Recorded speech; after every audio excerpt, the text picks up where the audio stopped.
He had a first-class ticket, a confirmed seat, a calm presence. But to one flight attendant, that wasn't enough. 6 minutes after boarding, Ruben Kohler's respected black CEO was told to move. No explanation, no apology. Just the quiet sting of being seen as less than. But what happens when the man they try to dismiss is actually the one in power? What if he doesn't argue, doesn't shout, doesn't cause a scene, but calmly stays seated and lets the world reveal itself? This isn't just a story about a flight. It's about dignity, silence, and a choice that shifted an entire airline from the inside out. How did a quiet act spark a national conversation?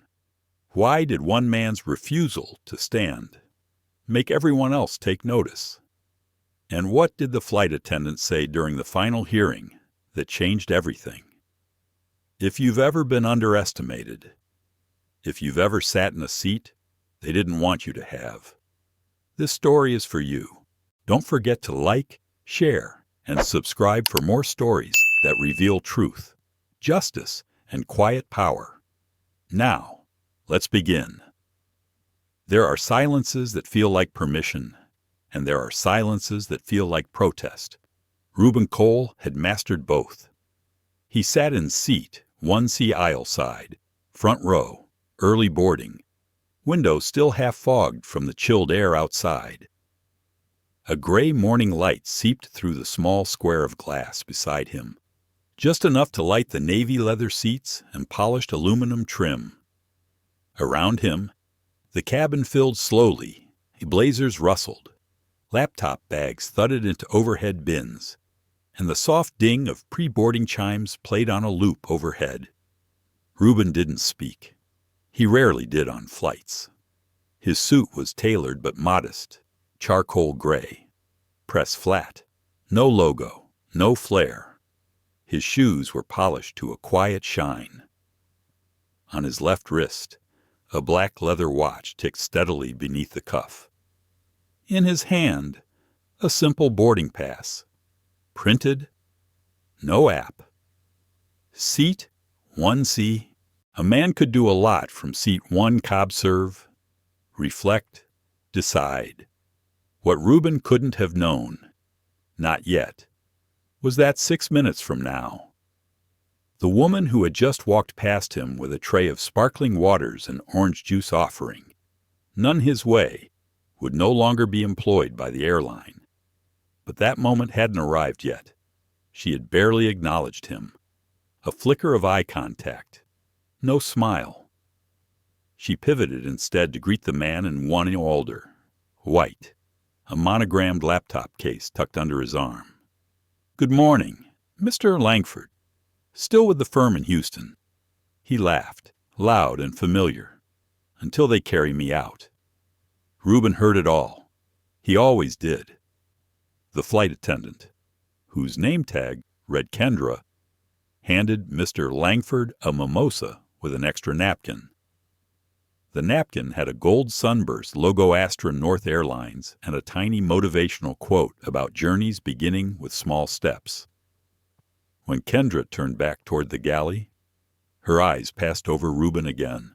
She hesitated, then said, not warmly, "Sir, are you sure this is your seat?" Ruben blinked once. There was no confusion in his mind, no nervous double-checking, no apology waiting on his lips. He simply handed over the boarding pass, wordless. Kendra scanned it, then returned it with a flat expression. "Just making sure. We've had a few people try to upgrade themselves this week." She was already moving away before he could respond. Ruben didn't look around. He didn't smile or frown. He tucked the boarding pass neatly into his jacket pocket and returned his attention to the window. But his chest rose slowly, deliberately, as if restraining something that wanted to speak. In his lap, resting closed, was a small black leather notebook. He hadn't opened it. Not yet. The intercom chimed. "Ladies and gentlemen, we will begin final boarding for Astra North Flight 802 to Boston. Please ensure your personal belongings are stowed and that mobile devices are in airplane mode. Across the aisle, passengers continued to shuffle in. A young mother with a toddler, a man in a sweatshirt who looked nervous. A flight crew member paused briefly at Ruben's row before whispering something to Kendra. Kendra glanced back toward 1C, frowned, and nodded. Ruben felt the glance, felt it in the way a person feels weather coming quiet, unmistakable. He didn't react. Inside, though, there was movement. 4 hours earlier, Scottsdale, Arizona. The light came early through the floor-to-ceiling windows of Ruben's kitchen. It painted the tile floor in long, gold stripes. He moved with practiced quiet, making coffee while the rest of the house slept. His wife, Naomi, had left him a note on the counter in her looping script. Don't let them define you before you even speak. Remember who you are. Ruben smiled faintly as he poured the coffee. He was 50. He had the measured presence of a man who had learned not just to wait, but to watch while waiting. His salt and pepper beard was trimmed close to the jaw. His eyes, brown and focused, carried a depth Naomi once described as still water that could drown someone if they weren't careful. He'd flown more miles than he could count, sat in more rooms where he was the only black man at the table. Not always the oldest, rarely the loudest, but always the watched. And today, he wasn't just flying for business. He was flying as business. His firm Ridgepoint Equity was finalizing a $2.2 billion acquisition of North Airlines. And Ruben, he wasn't just a partner. He was the final lens, the eyes on the ground. Ridgepoint didn't announce their internal audits in advance. They sent their senior-most risk and culture analysts undercover, in economy, in lounges, and in first class. This flight today was Ruben's final data point. Boston was the destination. But the seat was the story. Back on the aircraft, 1C felt smaller than usual, not in dimension, but in temperature, in tone. Ruben shifted slightly, not from discomfort, but from memory. It happened sometimes in planes. The air pressure brought things to the surface. There had been other flights, other times. The executive conference where they mistook him for hotel staff. The boardroom where the junior white analyst was spoken to before him. The charity gala where someone assumed he was security. He never corrected them in the moment, but the leather notebook recorded everything. He reached for it now, opened it, and wrote Astra North, 802. Boarding interaction, 0714. 1A mimosa. 1C questioned. No service offered. He paused, then underlined one word twice pattern. He'd been trained to identify cultural rot not in major scandals, but in micro moments. Not in mission statements, but in mimosa choices. The cabin began to settle. Last passengers filed in. The door closed with a soft thud. Then the captain's voice crackled overhead. Good morning, folks. Welcome aboard. We're expecting a smooth ride into Boston today. Ruben tuned out the words. He was already listening to something deeper, the silence between tone and behavior. Kendra walked by once more. She glanced at him, but said nothing. As she passed, she whispered something to another crew member near the galley, then nodded toward his row. Ruben closed the notebook, and that's when he knew. Not hoped, not guessed, knew. This wasn't just oversight. It was a choice, a familiar one, a quiet one, but no less sharp. And in just a few more minutes, it would become unforgettable. The desert doesn't shout. It whispers. It teaches you to notice the wind before it changes. Ruben Cole stood at the window of his Scottsdale home, sipping coffee from a ceramic mug with a crack near the handle. The sky above the mountains burned soft orange, fading into the kind of pale blue that always made him think of his father's Sunday ironing shirts. Humming low, never speaking first, he had inherited that silence. But silence was never emptiness for Ruben. It was shape, it was sharp, and today it had a purpose. On the granite countertop lay three things: his boarding pass, a manila envelope labeled Astra Internal Culture, Final, and his worn black notebook. He had packed light a soft leather duffel, a single suit jacket, and the quiet kind of certainty that comes when you've lived through 100 rooms that didn't expect you. Naomi walked in barefoot, holding her own mug. Her curls were still pinned from the night before, sleep clinging to the corners of her eyes. "You're already dressed," she murmured. "I always am," he replied gently. She studied him. "You don't have to do this. You know, not every fight needs a soldier. This one needs a witness," Ruben said. She didn't argue. She never did when he said it that way. Instead, she set her cup down and pulled a folded slip of paper from her robe pocket. It was from Layla Ruben's daughter, a second-year law student in Boston, a letter she'd written before leaving last semester. Naomi placed it in his jacket pocket. "Just in case you forget why you matter."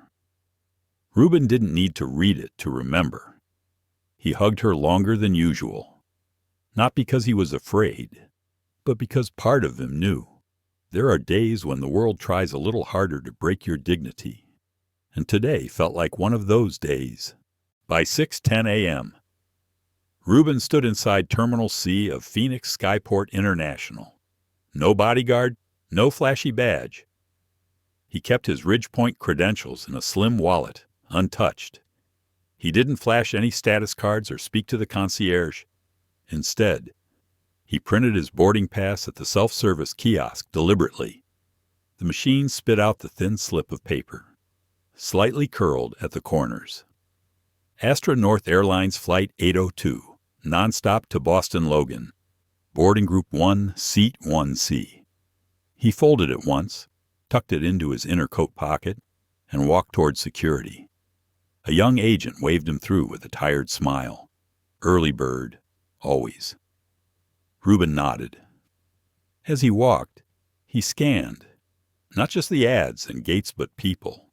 The businessman on his Bluetooth, the flight attendants in matching navy blazers, the janitor sweeping the tiled floor near gate C14 pausing to rest against his cart. Ruben caught his eye. The man nodded once, then said under his breath, "They don't expect folks like us up there." Ruben smiled. "That's why I sit there." Gate C14 looked like every gate in every airport sliding glass views. Hard carpet, tired eyes. But Ruben saw things others didn't. He saw the gate agent greet a white couple with friendly chatter and ignore the single black woman in line behind them. He saw a crew member fuss over an older man's cane, but glance past a teenage boy struggling with a heavy duffel. He wrote nothing. Not yet. He simply watched and remembered. At 7:03 a.m., boarding began. Ruben waited. Even though he held a Group 1 pass, he let 5 other passengers go first. He didn't want attention. He wanted truth, the kind that showed itself when people thought they didn't need to pretend. Kendra Lane appeared from the jet bridge, clipboard in hand. She greeted a businessman loudly, joked with a pilot, and handed mints to a toddler. She never looked Ruben's way, until he handed her the boarding pass. She looked at it, blinked, then at him. "You're in." First she said, unsure. "Seat 1C," Ruben said calmly. She looked again. "The name on the boarding pass, Ruben Cole."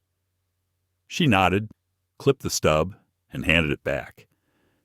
But not before whispering, "That's interesting." Ruben didn't flinch. He simply walked down the bridge. The aircraft smelled of citrus cleaner and recycled air. The soft jazz in the cabin fought with the engine hum in the background. Ruben found his seat quickly. 1C, aisle. He placed his duffel carefully in the overhead bin, removed his notebook and a pen, then sat. 1A was still empty. He noticed the small details. The headrest stitching slightly frayed on his seat, while 1A's looked new. The water bottle missing from his pocket. The absence of the folded welcome card. Again. He said nothing, but his hands opened the notebook. MAV 9 a.m. Boarded without incident. FA appeared surprised. Seat details inconsistent. No greeting offered. Observing further. Mr. Langford arrived moments later, a large man in a slate blue blazer and polished loafers. He was greeted like returning royalty. Good morning. Sir, long time no see. Kendra handed him his drink before he sat down. Mimosa. You know me, he said with a wink. Ruben turned slightly. Their eyes didn't meet. Not yet. He focused instead on the notebook. A private page read, Invisibility is a weapon too, just not always yours. He had written that line years ago after an executive retreat where a hotel clerk gave him valet keys. Even after introducing himself as the keynote speaker, back in the present, the engine stirred louder. Overhead bins closed. The cabin dimmed to a soft blue. Kendra walked by again, this time with a tray of drinks. She stopped at 1A, then paused, looked at Ruben, then stepped forward with a professional smile, not warm, not rude, just neutral enough to erase intent. Sir, I just want to double check. Are you supposed to be in this seat? Ruben turned fully to her. His voice was low, but clear. Yes. And you've already checked my pass. She held out her hand. May I see it again? Ruben reached slowly into his jacket, pulled the pass, and handed it over. She took it without thanks. This time, she frowned. This looks like it was printed at a kiosk, she said, almost accusingly. It was, Ruben replied. Is that a problem? No, she said too quickly. We've just had people forge first-class boarding passes before. Ruben blinked slowly. Inside, something shifted. Not anger, not confusion, recognition. Another test, another quiet, coded message. You don't look like you belong here. He said nothing, but his fingers closed the notebook, and the next page was blank. Waiting. There's a moment, just before humiliation, when the body stiffens in defense of dignity. Ruben Cole felt it. It wasn't loud. It wasn't fast. But it was there, the tightening of breath beneath his ribs, the quiet drop of temperature in his fingertips, the way his spine realigned itself without him thinking about it. It started with a whisper, then a glance, then something so practiced it felt rehearsed. Kendra Lane, the flight attendant who had twice asked to see his boarding pass, returned again. But this time, she didn't come alone. Beside her stood a younger male attendant, mid-30s, clean-cut, holding a small tablet. His name tag read Brent. Kendra spoke first. Sir, we've run into an issue with the seating assignment in this row. Ruben closed his notebook calmly. He looked up, not surprised, not angry, just still. What kind of issue, he asked. Brent cleared his throat. It seems our system registered this seat one CAS assigned to another passenger. Possibly a duplication or reissue error. We're still checking. But we may need you to move until we verify. Ruben didn't blink. You've already scanned my boarding pass twice. Yeah, but Kendra hesitated. To avoid further confusion, we'd appreciate your cooperation. Ruben turned slowly in his seat and scanned the cabin. Every other seat in first class was now filled. except one. The middle seat in row 3A narrow comfort plus seat tucked near the curtains separating classes. He looked back at them. "I'll stay here until the matter is resolved." Kendra exchanged a glance with Brent. Brent leaned in, his voice lower now. "Sir, refusing a crew directive could be considered non-compliance." Ruben said nothing at first. He simply reached into his jacket and pulled out a leather wallet. From it, he removed a small Cardinal logo, no bold colors, just 3 embossed letters, RPE Ridgepoint Equity. Beneath that, his full name, Ruben A. Cole, Senior Audit Advisor. He laid it flat on the tray table, then returned his eyes to Brent. "No need for threats," Ruben said quietly. "You're asking me to move based on a system error. I'm asking you to verify it, without assumptions." There was a pause, a long one, the kind that rewrites air.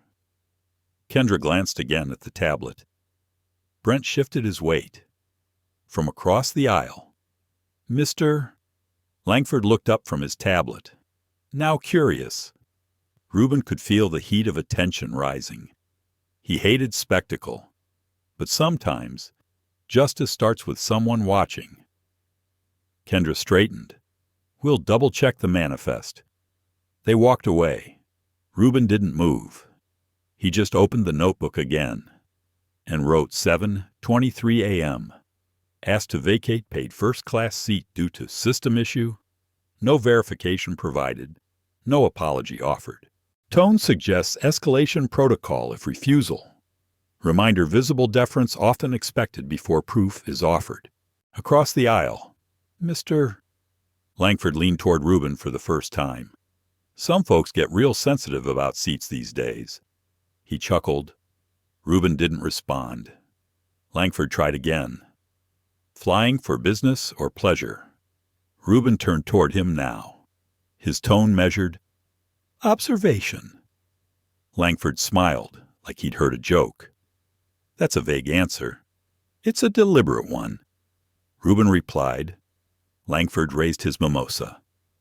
"Well, welcome to the front of the plane." Then he leaned back and resumed reading. Ruben looked forward again.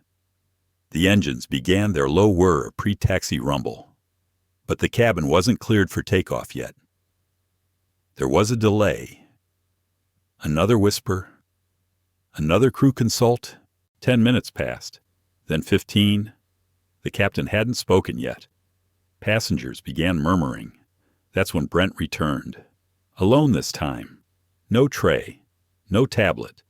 Just his hands folded in front of him. "Mr. Cole, we've reviewed the manifest. There's no duplication on your seat after all. It appears the error was on our end." Ruben didn't move, didn't flinch, just asked, "And what should I do with the assumption that followed?" Brent shifted. "I apologize. Kendra will offer you a complimentary drink once we're in the air." "No need," Ruben said, voice like velvet with an edge. "But I would appreciate it if you let your lead crew know this interaction has been documented." Brent nodded. Too quickly. "Yes, sir." He turned and walked off. Ruben watched him go. He didn't smile. He didn't gloat. He just turned to a fresh page and wrote apology offered, post-manifest check. No acknowledgement of racial bias. No record offered. Tone changed only after credentials shown. Pattern consistent with prior astronorth behavior. Recommend compliance audit across cabin staff, especially pre-boarding assumptions. He folded the notebook shut and exhaled. But the story didn't end there. Because across the country, in a glass tower on the 39th floor of a Manhattan skyscraper, someone else was watching. Mira Reyes, Chief Operating Officer of Ridgepoint Equity, refreshed her internal monitoring screen. Each audit team reported via encrypted ping updates. She had just received Ruben's third one. She clicked open the entry log, Astra North 802. Disrespect at boarding, questioning of legitimacy, delay based on false manifest assumption, credentials requested, compliance threat issued. Tone shifted only after internal authority was established. Bias noted, recommend follow-up. Mira didn't curse. She didn't blink. She simply opened the secure group thread marked RPE main live and typed tag urgent. Ruben flagged Astronorth 802. Pattern confirmed. Pull staff footage and delay HR offer until debrief complete. She leaned back in her chair, watching the screen reflect in her glasses. It always starts the same way. She murmured to no one, until someone writes it down.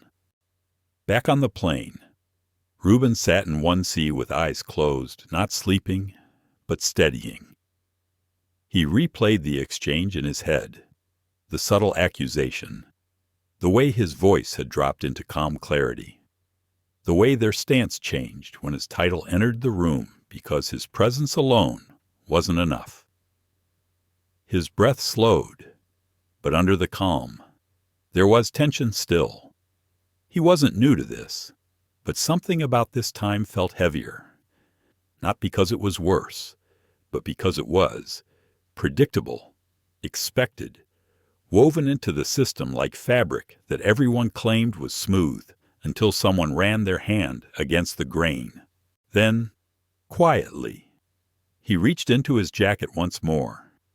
He pulled out the folded note Naomi had slipped into his pocket that morning. Her handwriting was delicate but confident. Let their discomfort sharpen your grace, not dull your power. Ruben smiled, the first smile of the morning.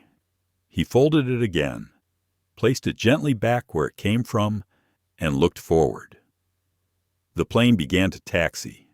The seatbelt sign had barely gone off when Ruben Cole heard it. It wasn't loud. It wasn't directed at him, but it was meant to land. From 2 rows behind, where comfort class faded into shadow and curtain, came the voice of a man pretending to whisper. Funny, he doesn't look like a first-class passenger. Then a chuckle, not boisterous, just smug. Ruben didn't turn. He didn't need to. The comment hung in the air like the scent of something spoiled, just long enough to curdle everything near it. From the corner of his eye, Ruben could see the source a middle-aged man in a gray polo, half reclined, speaking to a woman who looked more embarrassed than amused. She glanced toward the aisle, then down. He went on anyway. I mean, what is it now? 2025. You'd think airlines would at least fake the exclusivity. The woman winced. Doug stop. Ruben still didn't react. Not outwardly. Inside, though, something shifted. A dull pressure behind the eyes. A tightening in the shoulders. That familiar bitter sting of proximity to insult disguised as casual humor. He opened his notebook again. Not to write, just to feel the weight of it. A few minutes later, the beverage service began.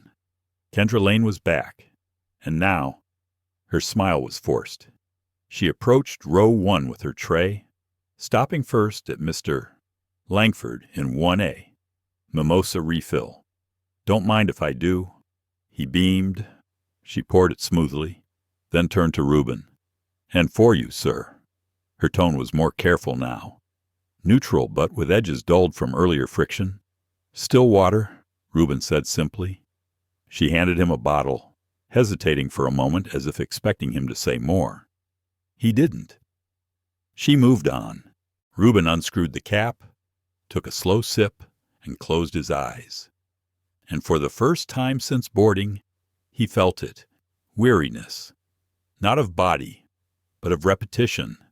Of constantly managing the weight of being interpreted before being seen. He thought about Layla again, his daughter. How she'd called him last semester, crying after a professor assumed she was sitting in the wrong seminar. How she'd laughed bitterly through the tears. You ever feel like excellence is never quite enough?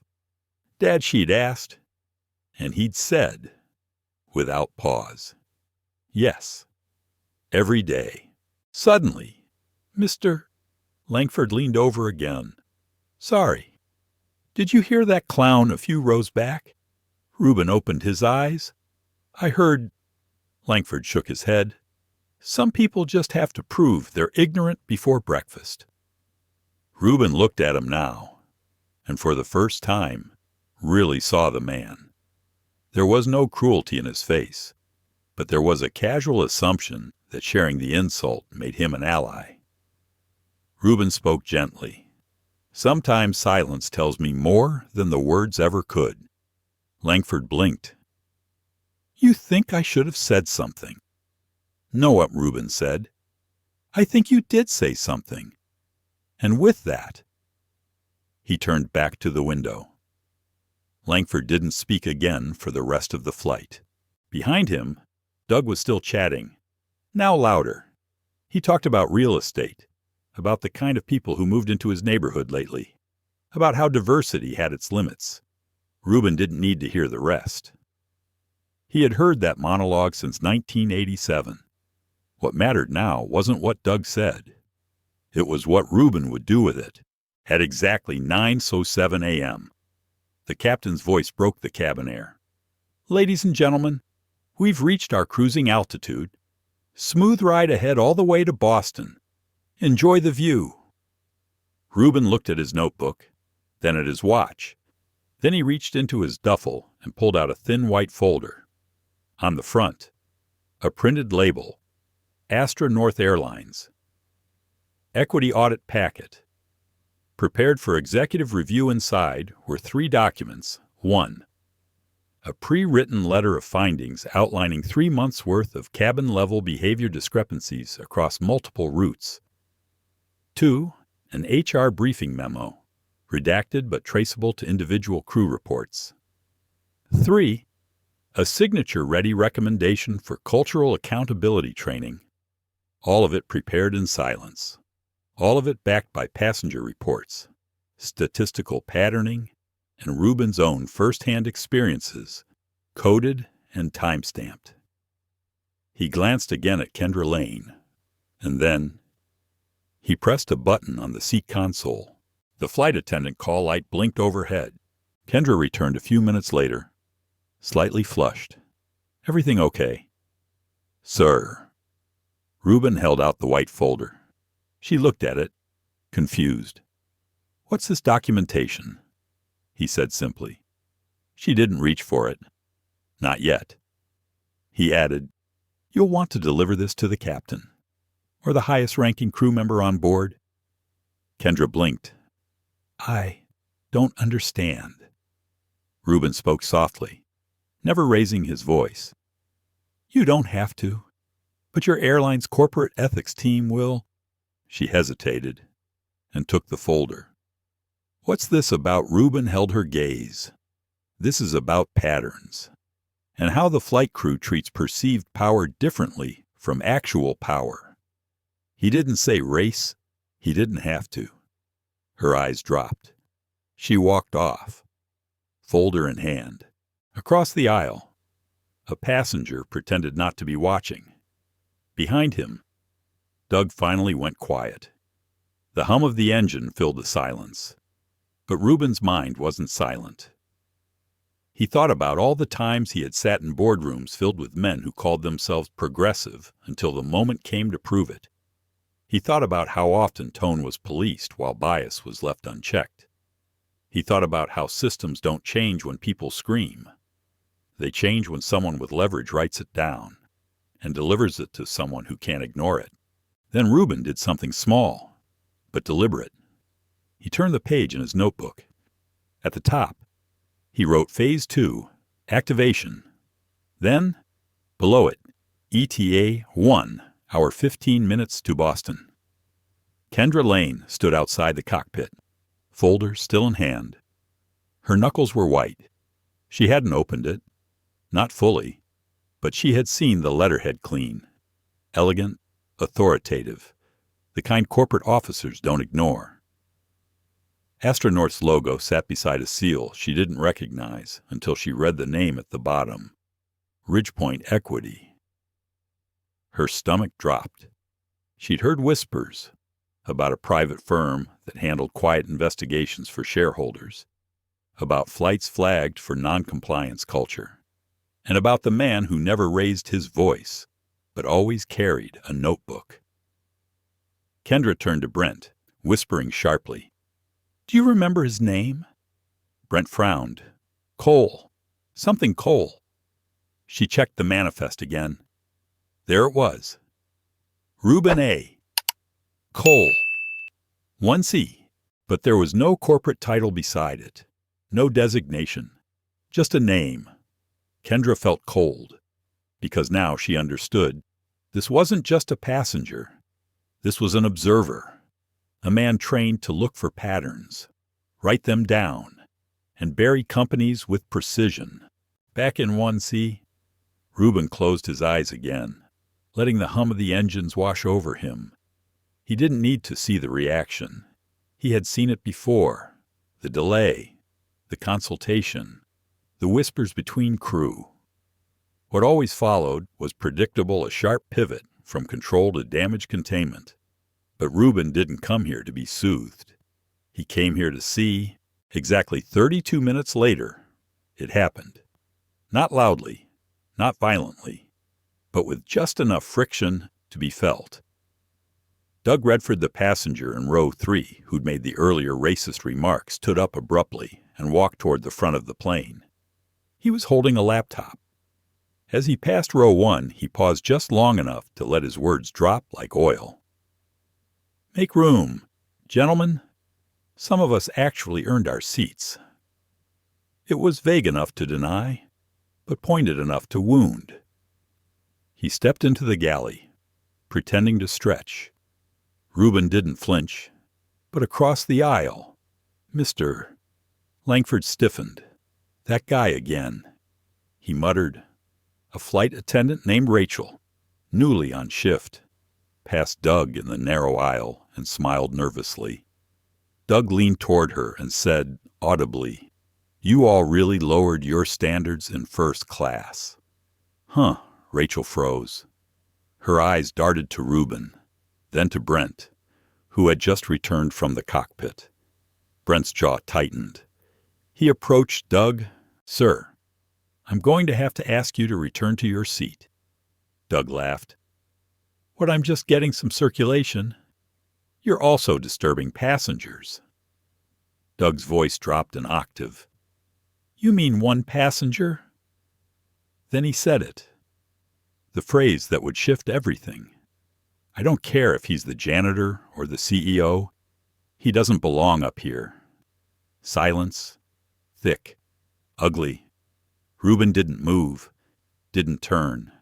But Rachel did. She whispered something to Brent. Brent disappeared toward the cockpit. 5 minutes passed. Ruben waited, then 10. No apology, no correction, no crew statement. Instead, Doug strolled back to his seat like nothing had happened. Rachel made a sharp turn and entered the galley. Langford leaned over again, whispering now. That was disgusting. Ruben finally responded, quietly, evenly. The most dangerous rot is what happens when silence becomes protocol. Langford's throat bobbed. He looked like he wanted to say more, but couldn't find the words. Suddenly, the intercom chimed.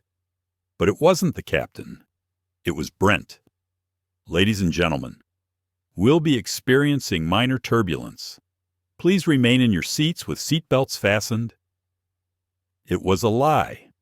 Ruben had flown 273 flights since 2012. He could read a cover story the way some men read weather patterns. They were trying to shut down movement, calm the cabin, de-escalate optics. The folder he had handed over was no longer a concern. It was now a threat. Ruben looked down at his lap. He unzipped his duffel and removed a second envelope. Smaller, unmarked. Inside it was a black card. Not for payment, but for identity. It had one embedded chip and one function internal signal verification. Ruben pressed it against the edge of his notebook. The screen inside lit up with a soft pulse. Live Flag engaged a backup protocol, just in case the hard copy accidentally went missing. From her seat behind the curtain, a woman watched. She was in her late 40s, sharp eyes beneath wireframe glasses, wearing a gray wool sweater and navy scarf. Her name was Simone Adler. She wasn't just another traveler. She was Astra North's acting deputy chief counsel on her way to Boston for a board review. She had not planned to audit this flight, but when she saw Brent hurrying past with flushed cheeks, and when she overheard Doug Redford's slur, she put two and two together and stood up. Rachel stopped her in the aisle. "Ma'am, we're in turbulence. Please return to your seat." Simone handed her a business card. "I'll be in row 1C, and if Mr. Cole is still in that seat, I suggest no one else try to move him again." Rachel stared at the card, then at Simone, then nodded, stiffly. Simone crossed the curtain and walked to Ruben. He looked upon me mildly surprised. "I didn't think legal would board until landing," he said. Simone gave a ghost of a smile. "Some flights audit themselves." She didn't sit.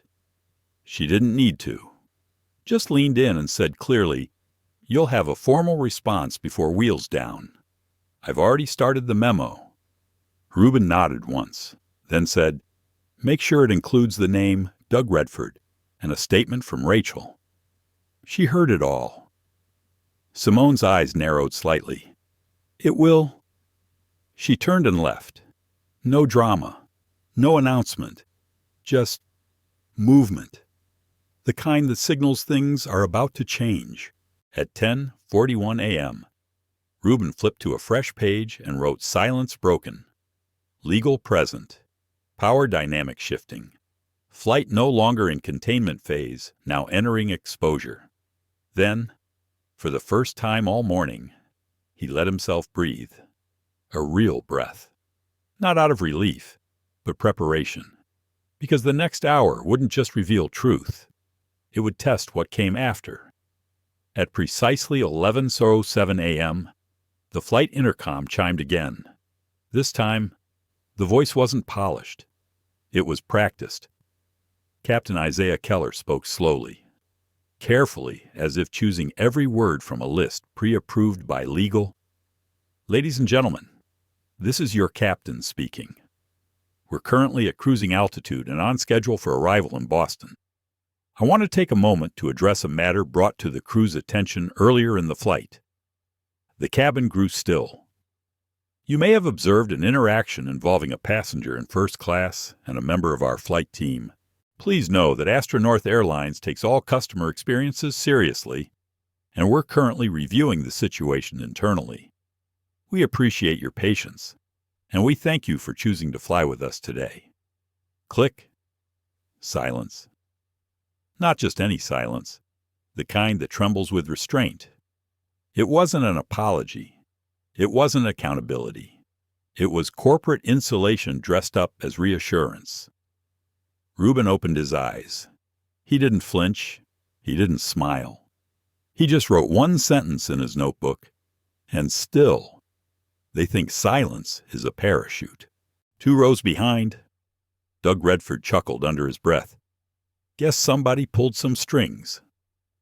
The woman next to him turned away. She had stopped responding to his provocations an hour ago. Ruben glanced at her reflection in the darkened window. She looked exhausted, not just by the man, but by the system that let him feel safe saying what he did, over and over, with no consequence. He closed his notebook gently and folded his hands. Simone Adler hadn't returned to her seat.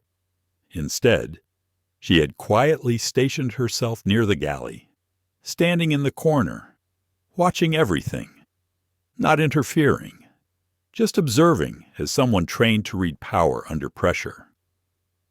She caught Ruben's eye for a moment. He nodded once. She didn't nod back. but she tapped her phone screen and turned slightly away. It was enough. In the far back of the plane, a flight attendant named Dana was quietly updating the flight log on her tablet. She paused, looked over her shoulder, then leaned into Brent. "We should have handled that man in 3C. Brent didn't answer. He rubbed his temple and whispered, "We're past. Should have." Then, louder, "Has Rachel submitted her version?" Dana nodded. "I reviewed it. Does it match the language? She used the word derogatory and racially suggestive. Clear enough." Brent exhaled slowly, then muttered, "So why the hell didn't we act earlier?" Dana didn't respond, because they both knew the answer. Back in first class, Langford leaned over again, this time more carefully. "I know I said this earlier, but you've been incredibly composed." Ruben glanced at him. "I'm not composed," he said evenly. "I'm prepared." Langford blinked. Prepared for what? For them to choose the wrong ending. Langford leaned back in his seat slowly. He wasn't sure what that meant, but the way Ruben said it sent a chill down his spine. At 11:31 a.m., the curtain opened again, not by a crew member, but by a young woman from Coach. She looked barely 30, wearing jeans and a Rutgers hoodie. She stepped into the aisle, holding her phone in both hands, shaking slightly. "I'm sorry," she said, glancing at Ruben. "I heard what that man said earlier, and I saw how the staff looked at you. I just wanted to say you don't deserve that." Her voice trembled. "This isn't the first time I've seen this happen to someone black on a flight. It hit me." Ruben didn't move, but his eyes softened. "Thank you," he said quietly. "I took a video," she added. Langford looked over, eyebrows raised. The girl continued, "I know I probably wasn't supposed to, but I didn't want it to disappear." Ruben nodded. "What's your name, Erica?" He paused, then said, "Hold on to it. Erica, you might not need to share it, but if you ever do, share it wisely." She nodded once, then returned to Coach. Simone Adler had seen the exchange. She texted one word to the external legal team witness. By now, even Doug was getting nervous. He tapped his call button. Rachel arrived. "What can I help you with?" "Sir." Doug forced a casual grin. Just want to clarify him. I in trouble for talking earlier. I mean, I didn't say anything against policy." Rachel said nothing, just looked at him. Her silence said everything. Doug's grin faltered. "Look, 2, donate to the fire department every year. I'm not some kind of bigot." Rachel's lips tightened. "Then maybe you should stop speaking like one." And with that, she walked away. Doug's face turned red, but he stayed in his seat. For once, Ruben sat still. He wasn't triumphant. He wasn't gloating, because this wasn't a victory yet. It was a shift. The air felt different now. Not hostile, just exposed. Like someone had pulled back the skin of the flight and let light pour in. Then came the final twist. Brent approached Ruben, sweating slightly. In his hand, a red file. Inside it, the crew report. Rachel's statement. Dana's time log. "Mr. Cole," Brent said quietly, "on behalf of the crew, I'd like to formally acknowledge your concern." Ruben stared at the file. He didn't take it. Instead, he said you had the chance to act before acknowledgement was strategic. Brent hesitated, then offered a whisper. "I'm sorry." Ruben looked at him for a long moment, then finally took the file. "I'm not here for your apology. I'm here for your record." He placed the file beside his notebook and added a final line to his page. "False peace is what they offer when justice costs too much." Just then, The captain's voice returned. "Ladies and gentlemen, we've begun our initial descent into Boston. Please fasten your seatbelts and prepare for landing. We thank you again for flying with Astronorth." Ruben folded his tray table. The seatbelt clicked across his lap. He stared straight ahead, not smiling, not angry, just ready. The landing might have been smooth, but what was about to unfold on the ground that would shake the boardroom, not with noise, but with truth. The cabin had returned to a strange kind of stillness, not peace, something more brittle, more artificial. After the captain's vague announcement, everyone knew something had happened, but no one, not crew, not passengers, wanted to be the first to name it, except Ruben. He didn't need to say a word. His silence had become the center of gravity in first class. Even the hum of the engines seemed to curve around his presence now. Flight attendant Brent stood in the galley, flipping through the incident log on a tablet. His throat was dry. His finger hovered over a checkbox, escalation required, mid-flight adjustment. He didn't tap it. Instead, he glanced through the thin gap in the curtain toward row 1C. Ruben Cole was sitting still, too still, and that notebook, still open on his tray. Every crew member now understood something far too late. This wasn't a situation. This was a report in real time. 2 rows behind. Doug Redford reclined in his seat like he'd just won a bet. His smirk was smug, teeth slightly yellowed from decades of unchecked privilege. He nudged the passenger beside him, a quiet man reading a book, and said, "You think they'll let that guy speak at the safety briefing next time?" The man didn't answer. Doug chuckled to himself, then added with a whisper meant to be heard, "Look, I'm just saying, there's a certain decorum in first class. Rachel, the junior flight attendant, heard it." Her hand gripped the service trolley so tightly her knuckles went pale. But she didn't say anything. Not yet. Back in row 1C, Ruben scribbled a short line into his notebook. Airspace sanitized, but rot persists. It wasn't poetic. It was procedural. Every word written like a courtroom testimony that hadn't been scheduled yet. Then, movement. Not from the crew, but from coach. A woman in her late 20s stood up, trembling slightly. She wore an oversized hoodie, a Rutgers cap, and held her phone like a lifeline. She stepped up the aisle, passing the curtain with hesitation and quiet fury. "Excuse me," she said, voice shaking. "I know I shouldn't interrupt, but—" All eyes turned. "I saw what happened. I recorded it. That man in 3CHO was disgusting, and nobody stopped him." Silence. Even Doug blinked. Rachel looked like she might cry. The girl continued, "I'm just a grad student. I fly cheap. I sit in the back. But I've seen this before. People get away with saying stuff because they know no one will speak up." She looked at Ruben now. Her voice softened. "You didn't say a word." And that made it louder than anything else. She offered the phone, her hand trembling. Ruben didn't take it. He simply asked, "Your name Erica?" He nodded once. "Thank you, Erica. Keep the video. It belongs to you." She stood there for a moment longer, then quietly turned and walked back to coach. Not a sound followed her.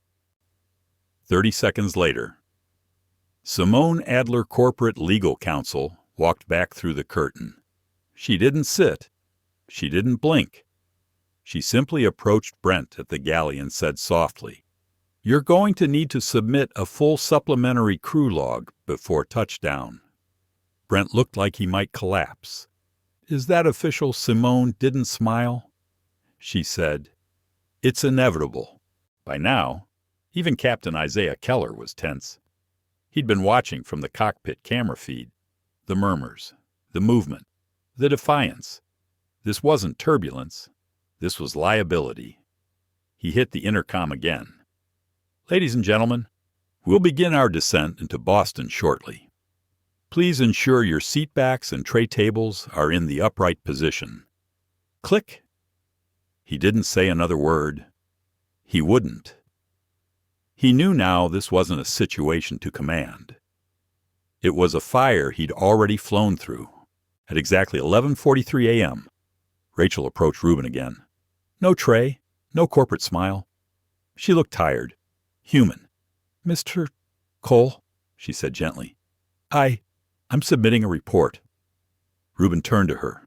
Quietly, voluntarily. She nodded. Tears brimmed, but didn't fall. I should have stopped him. I should have said something right then. Ruben waited. Let her speak. I froze. I thought about my job, but you didn't flinch, and that made me feel small. He said nothing, just watched her.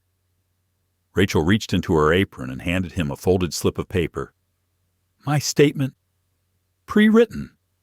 I'm giving you a copy before it goes through corporate channels. He unfolded it. 7 sentences.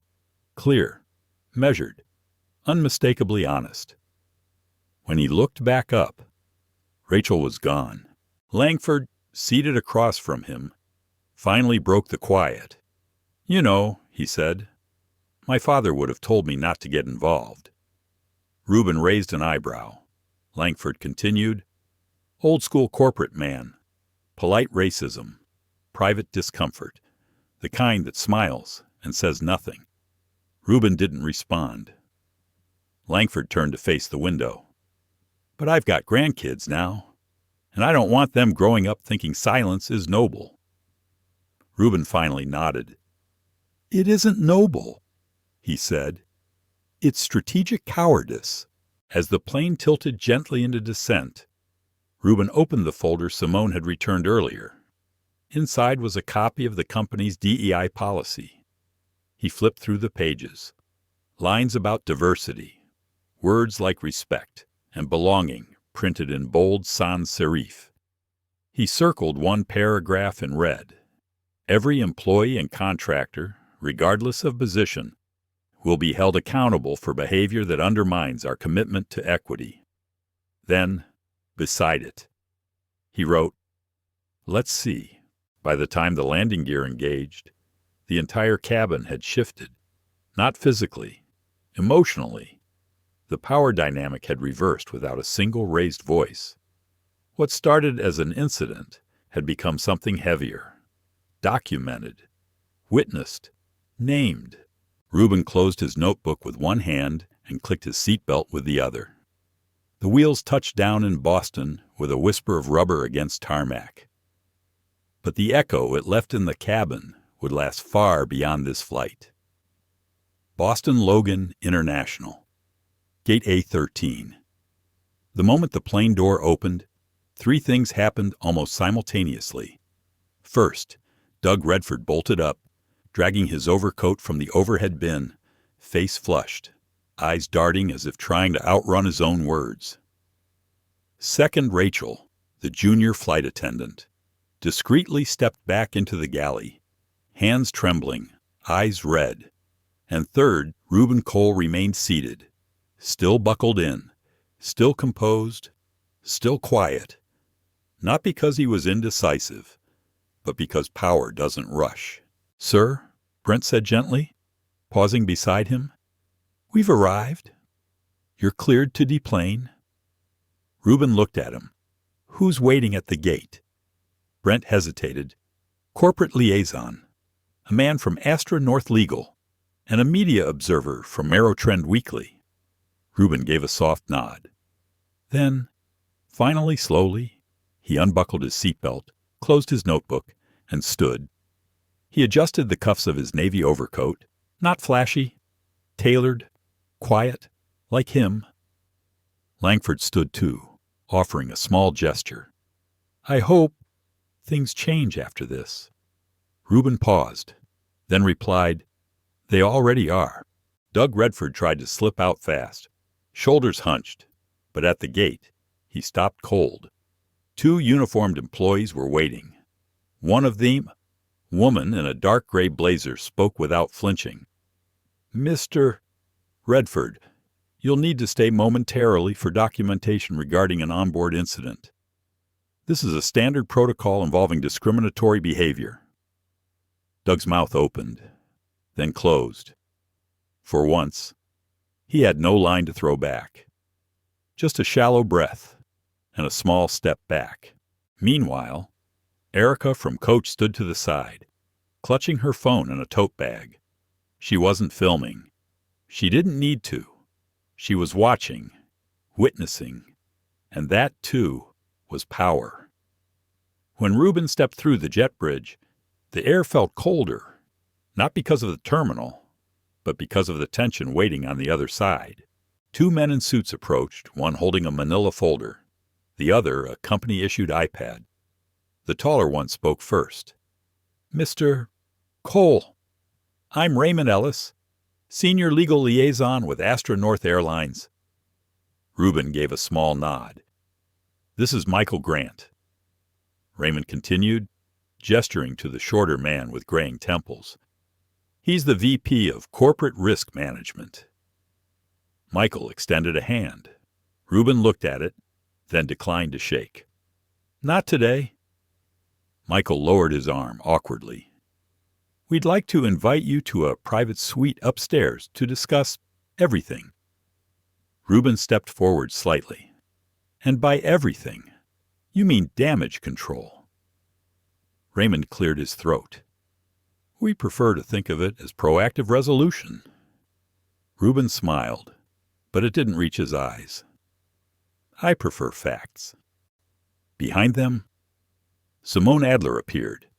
She wasn't smiling either.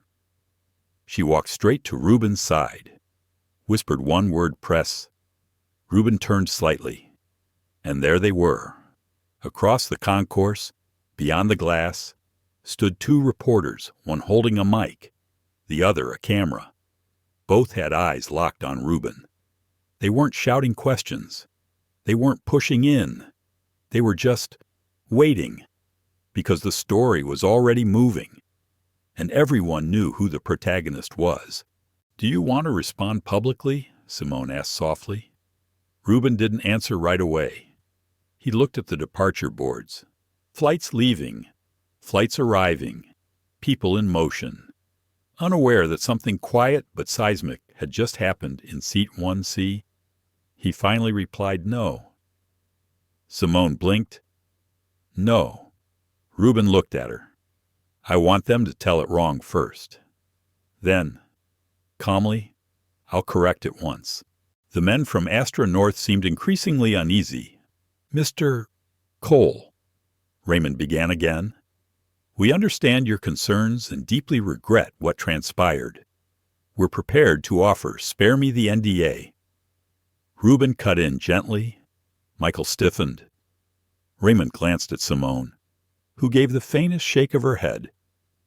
Ruben continued, "You want to contain this? I understand. But I'm not angry." He leaned forward slightly, voice even. "I'm strategic." At that moment, Rachel appeared, approaching slowly, holding a printed document in her hands.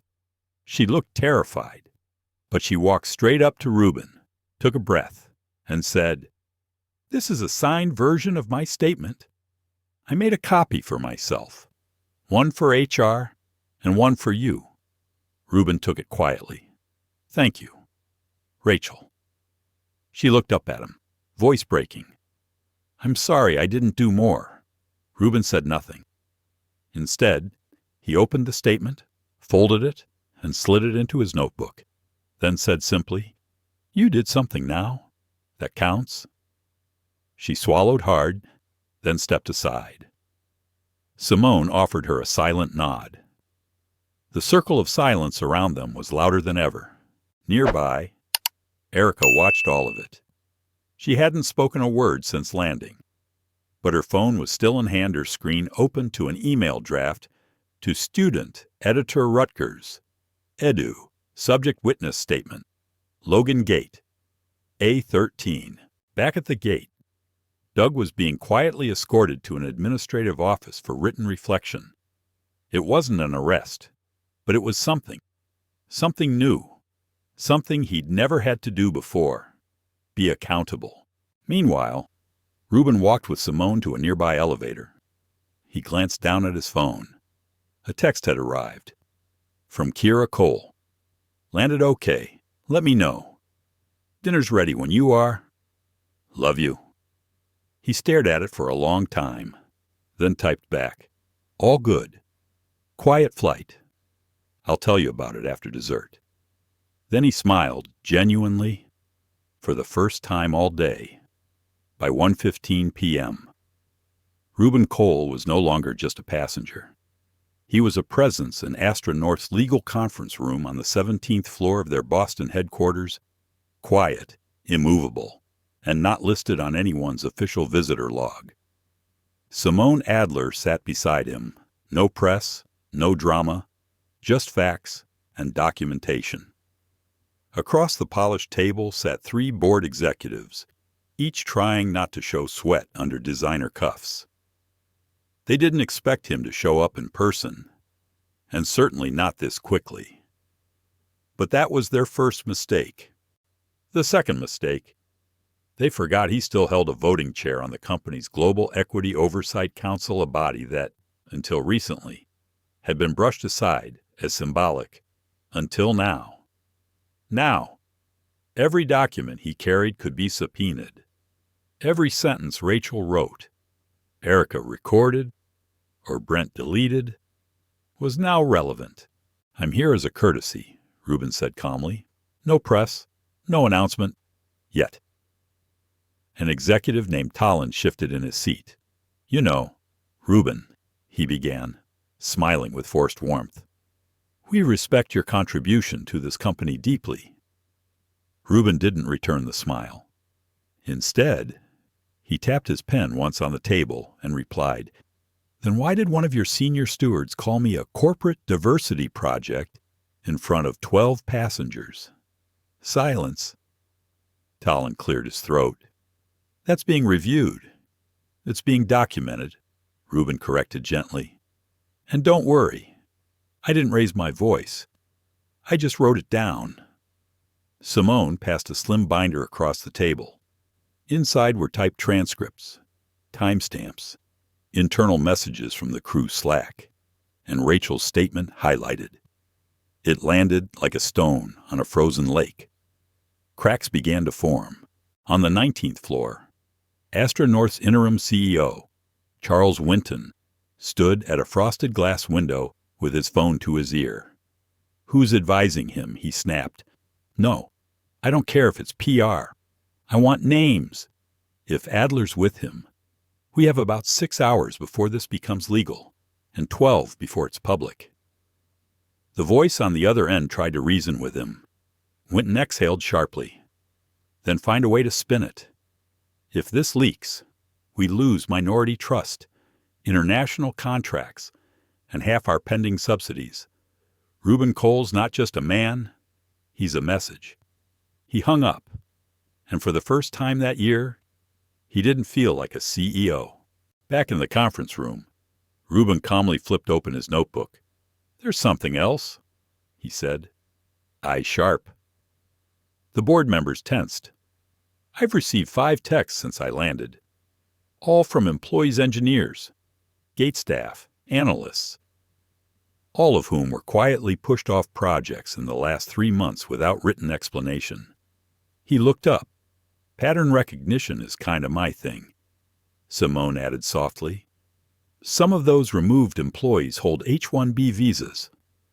One reported being replaced by a preferred legacy candidate from a country club. Talon went pale. Ruben closed his notebook with a quiet click. I'm not accusing, he said softly. I'm illuminating. Meanwhile, downstairs in the lobby, Erica sat on a worn bench across from security. She hadn't left. She didn't ask for anything. She just sat, waiting. Someone had told her Ruben might want to speak again, and she'd said, "Then I'll stay." At 2:06 p.m., Simone received a notification. She glanced at her phone, then looked at Ruben. 3 agencies have submitted interview requests. The one from Global Ethics Watch is requesting you speak at their Boston forum next Friday. Ruben paused. Topic: Simone smiled faintly. Corporate courage in quiet moments. Ruben exhaled through his nose. That's a bit poetic for what happened. Simone's tone was firm, but respectful. No, that's exactly what happened. As the meeting neared its end, Ruben stood. "I'll give you until end of business today," he said calmly. "Either a public apology is released under my review. I'll return tomorrow with a media request form and a subpoena template." He turned to leave, then paused, and without facing them, said, "You can't train dignity, but you can hire it. Or fire what stands in its way." He stepped into the elevator, pressed L. The silence was absolute, but in his mind he heard his mother's voice from decades ago. "Don't let their silence make you question your worth. Baby, let your stillness make them question theirs." When he reached the lobby, Erica stood up instantly. "You didn't have to wait," he said. "I wanted to." He nodded. "Come with me. I want you to hear what they don't say out loud." And with that, they walked out together. The front door of Astra North closed behind them, but the weight of it would echo through the entire industry.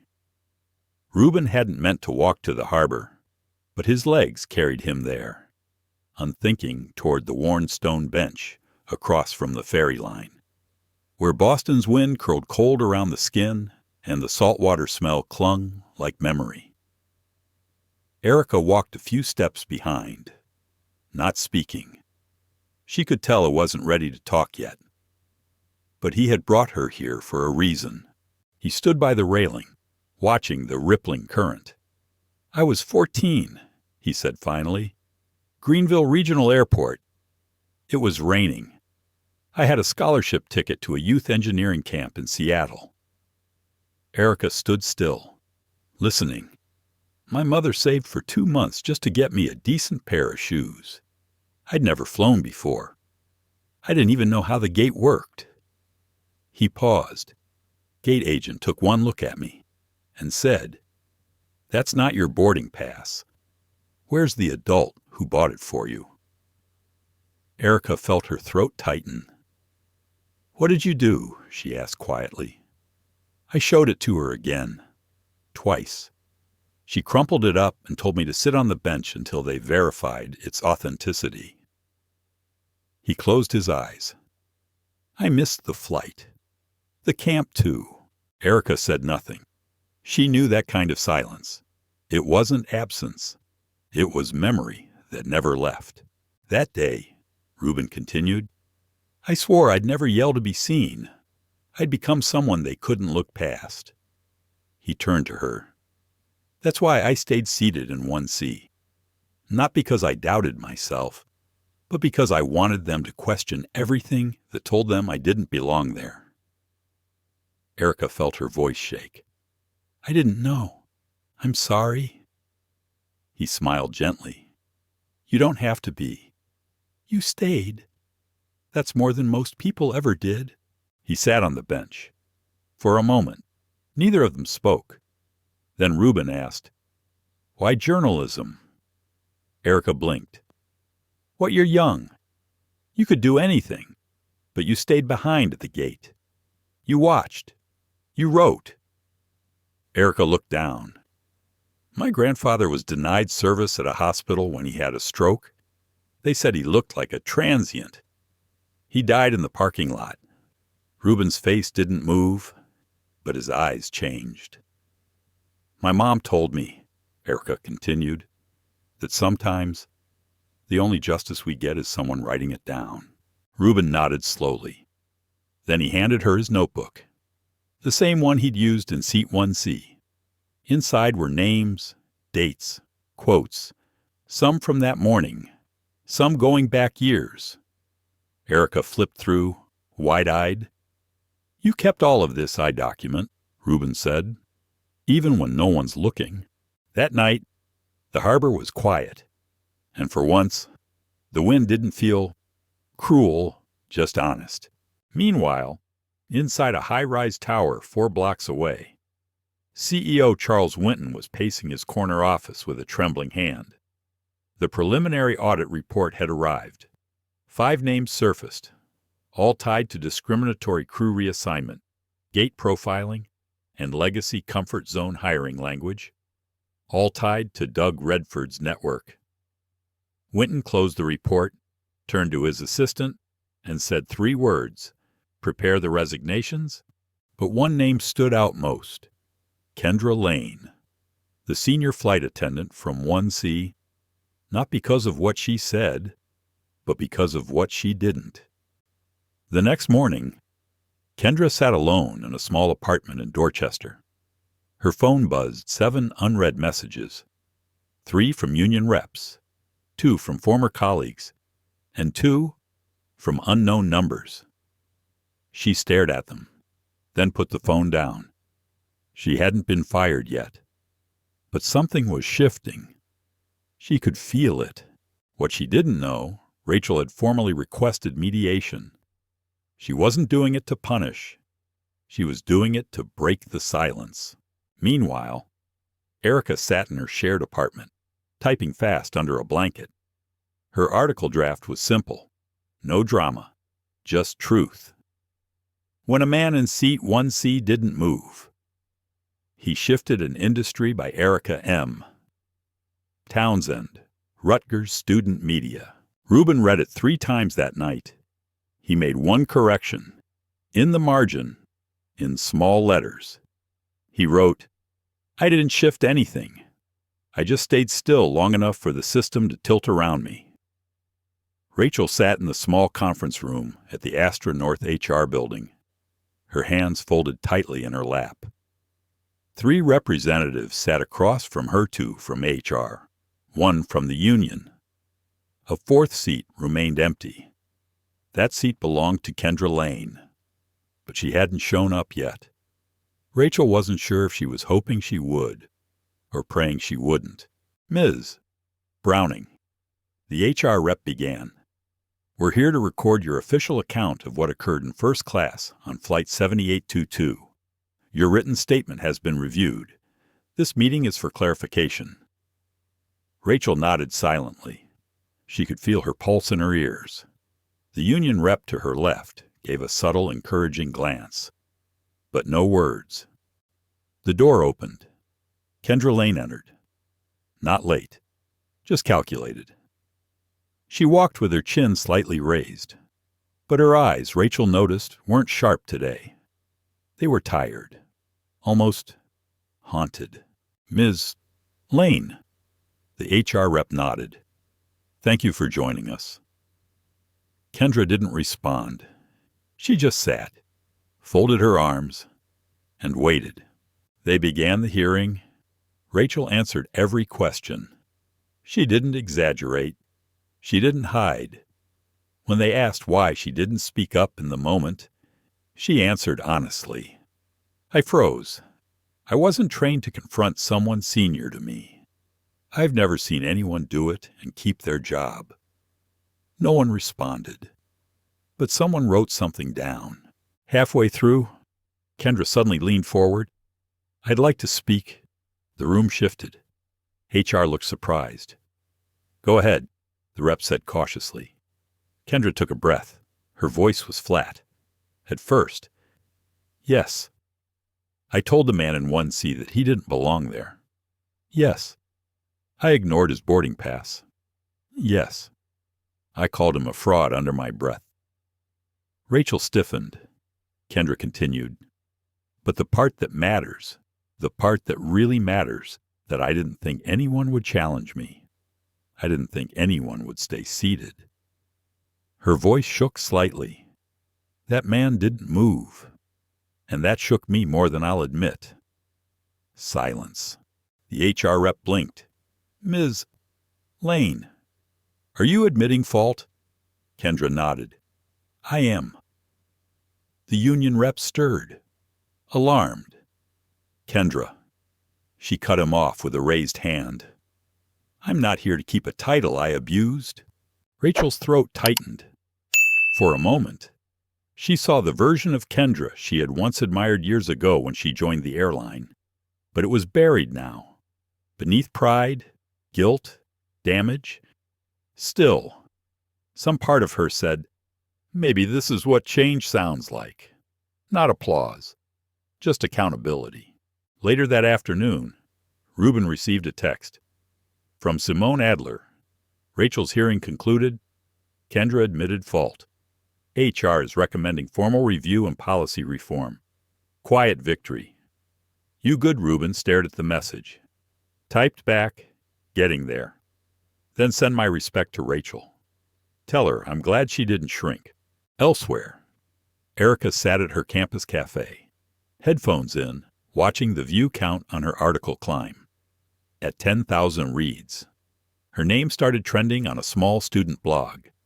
At 30,000, she received an email. From news@justicehour.org. We'd love to feature your article this week with full credit. Are you open to an audio interview? Erica stared, not because she didn't expect it, but because she never thought writing about someone else's stillness would bring so much motion to her own life.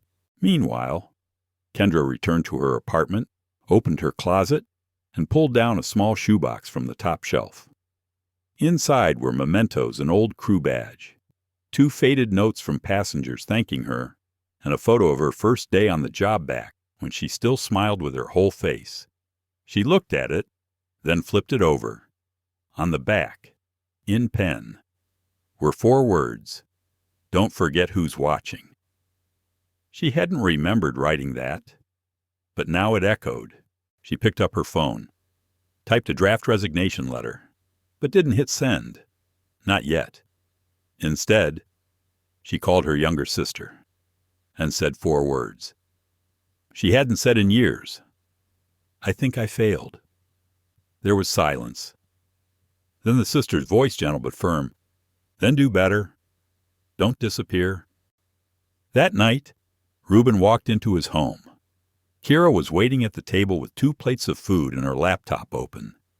Dad, she said, they're talking about you online. There's even a Twitter thread calling you Captain Stillness. Ruben chuckled softly. That's dramatic. Kira grinned. I like it.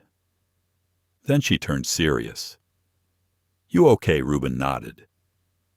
I think the world's tilting back a little. They sat down to eat. No cameras, no boards, just peace. For the first time in days. Ruben exhaled, long, soft, and real. By Thursday morning, the story had moved beyond blogs. It was on CNN's ticker. NPR had quoted Erica Townsend by name. Even the Wall Street Ledger ran the headline, Stillness as Protest. The man in seat 1C. Ruben hadn't made a single media appearance. He hadn't posted, hadn't spoken, and that silence, deliberate, commonly amplified the noise. At 8:22 a.m., Simone Adler called him. Ruben, she said, you've been invited to speak at the National Forum for Ethical Leadership. He was quiet. It's in D.C., she continued. Keynote spot. Friday evening. Their theme this year is the power of restraint. He exhaled slowly. That's ironic. Simone's voice softened. Not really. They picked the right person. Meanwhile, inside Astra North's strategy room, CEO Charles Winton faced a full crisis response team. The board was restless. PR had lost control of the narrative. Union reps were whispering about strikes. And then came the worst moment. A junior analyst handed him a folder. Inside an anonymous employee petition, 372 signatures, titled, We Stand with Seat 1C. It wasn't just protest, It was defiance. From within. Back at Rutgers, Erica sat for her first podcast interview. The host leaned in. "What do you think it was that made Ruben Cole's story go so viral?" Erica paused, then answered, "Because for once, someone didn't perform rage. He didn't scream, curse, or push. He just sat and didn't move. And that told a bigger truth than shouting ever could." The host nodded slowly. What truth? Erica's voice dropped into stillness. That silence isn't always surrender. Sometimes it's strategy. That afternoon, Rachel received an email from Astra North HR. "Your role will be reassigned temporarily to training and equity support pending full policy review. We encourage your voice in revising internal practices." She read it 3 times. Then she whispered, "Thank you." Not to HR, but to Ruben, in a quiet hotel room in D.C. Ruben stood by the mirror. He adjusted his collar. He wasn't used to this kind of stage anymore, but he didn't feel nervous. Not this time. He picked up the envelope Simone had handed him earlier. Inside was a printed draft of his introduction. He set it aside. Instead, he reached into his own pocket and pulled out a folded paper. His mother's handwriting, old, faded, but still legible. "Don't explain your worth. Baby, live it. Let them adjust their lens." He folded it back and walked toward the podium. The room was full. Cameras, donors, students, leaders. But when Ruben stepped up, the room fell still. He stood quietly for a full 10 seconds. No music, no branding, just a man and a story. 6 minutes, he began. That's how long it took a flight crew to decide I didn't belong in a seat I paid for. A pause. 6 minutes to question my presence. 6 minutes to make a choice they thought would stay invisible. He scanned the room. But here's what they didn't know. They weren't just deciding about me. They were revealing what they'd been trained to assume. He continued, slowly, intentionally. "I didn't scream. I didn't record. I didn't threaten lawsuits. I just stayed seated, calmly, silently. Another beat, and in that stillness, something moved. Not just a plane, but a conversation." Ruben closed his speech with a simple reflection. "One day, I hope my daughter boards a plane and is greeted not by suspicion, but by welcome. Not because her name is on a list, but because her humanity is enough." The room rose, a standing ovation, not thunderous, but respectful, solemn, earned. Back in Boston, Kendra watched the live stream alone. She didn't clap, but she whispered, "I saw you, and I'm sorry." She still hadn't sent her resignation, but for the first time in her career, she scheduled a session with a racial equity counselor. At Astra North HQ, Winton watched the broadcast too. He didn't finish it. Instead, he pulled up an internal memo. Subject line: Leadership Transition Proposal Executive Considerations. He didn't hit send, but the cursor blinked, like it was daring him.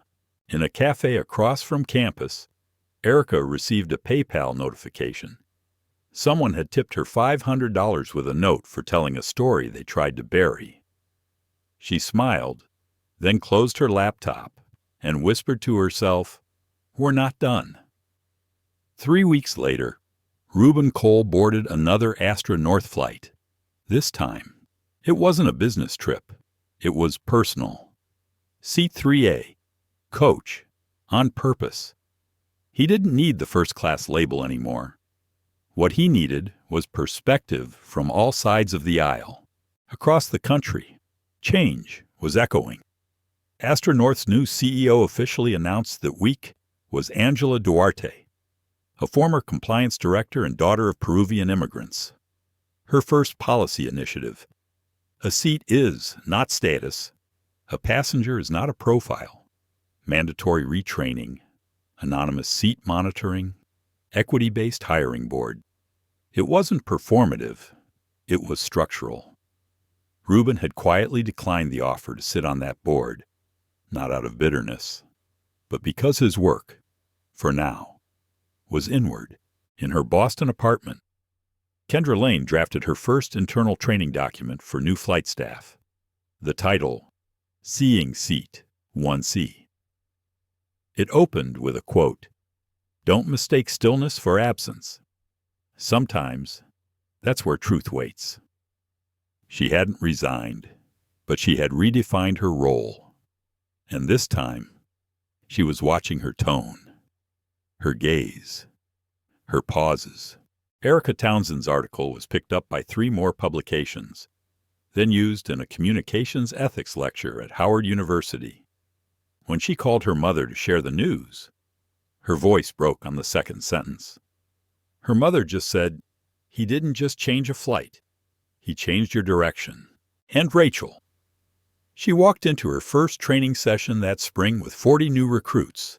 Some of them were young, some older, some looked like her, some didn't. But they all listened when she said, "This isn't a rule book. This is a responsibility." She clicked the first slide of her presentation, a still frame from the airport security footage. Seat 1C, Ruben seated, calm, looking forward. Underneath, would you have stood up for him or sat down next to him? Back on his flight, Ruben took a deep breath. The man beside him, a tired father with 2 toddlers, looked over, clearly recognizing him. "You're that guy," he whispered. The one from the Ruben nodded once. The man smiled awkwardly. "I just want to say thanks for not yelling, for being calm. It taught me something I didn't expect." Ruben turned toward him. "What's that?" The father shrugged. That dignity can be loud too. When the plane landed, Ruben let the crowd pass. He stepped into the terminal. No cameras, no questions, just his steps, and the choice of where to go next. Weeks later, in a small community college lecture hall, Ruben took the mic again, this time at Kira's invitation. She was teaching an evening business ethics class. He wasn't on the schedule. He just showed up, wearing jeans and peace. He looked out at the students. All eyes were on him, all different. He smiled. "I don't have a speech. I have a reminder." He paused. "If someone questions whether you belong, don't give them your voice in panic. Give them your presence and truth." Then he added, "You don't have to raise your volume, just your value." And with that, he stepped back. Kira beamed. Her students clapped. And for the first time in years, Ruben felt something settle. Not justice, something deeper, a return. That night, on a quiet walk home, he texted Erica, "Ruben still, writing Erica always, and they're still reading." He smiled, then put his phone away, lifted his eyes to the sky, and whispered, "Still seated, still rising." Sometimes, justice isn't loud. It doesn't throw punches or storm out the door. Sometimes, it stays seated. Ruben Cole didn't fight fire with fire. He didn't beg for recognition. He simply refused to be erased. And in doing so, he gave voice to every person who's ever been overlooked, misjudged, or dismissed because of how they look, sound, or sit. This story is not just about one flight or one crew member. It's about a system, and the quiet rebellion of staying grounded in truth when the world wants you to vanish. Kendra Lane learned. Rachel stood up. Erica wrote. The industry listened. And Ruben, he stayed still and watched the world move. If this story moved you, made you think, or reminded you of your own quiet strength, like, share, and subscribe to our channel. Because sometimes, the most powerful thing you can do is not leave the seat they said wasn't yours. We'll see you in the next story. Until then, stay strong, stay steady, and stay true.